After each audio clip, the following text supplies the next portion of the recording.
በሲኦል ውስጥ ያሉ ሰዎች እንዲሁም ደግሞ በምድር ላይ ሆነው እድሜያቸው ወደ 40 50 or even nowadays ወደ 20ዎችም አካባቢ ያሉ ሰዎች በእነዚህ በ5 ነገሮች ይጸጸታሉ።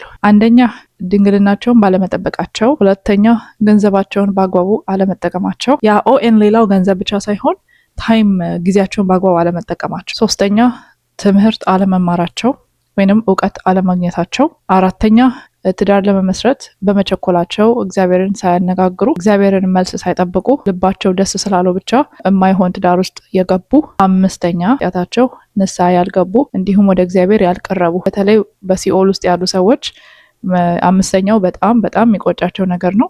ወደ ምድር ተመልሳችሁ 5 ደቂቃ ቢሰጣችሁ ምን ታደርጋላችሁ ቢባሉ አይኔ ቀድሜ ንስሐ ገባለሁ ወደ አምላኬ እጠጋለሁ የሚሉ ይመስለኛል።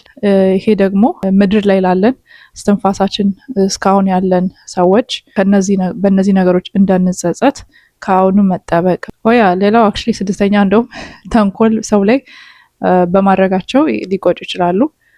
ያው ንስሐ የሚለው ሁሉንም ስለሚጠቀልል ነው። እርግጥ ለሰው ምቀኛ አለመሆን፣ ለሰው ከቻሉ መልካም መመኘት።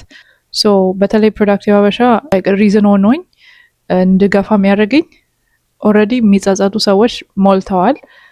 ስለዚህ ያንን ጸጸት እኛ በህይወታችን በተለይ ታዳጊ ልጆች እንዳንደግመው በሚለው ነው።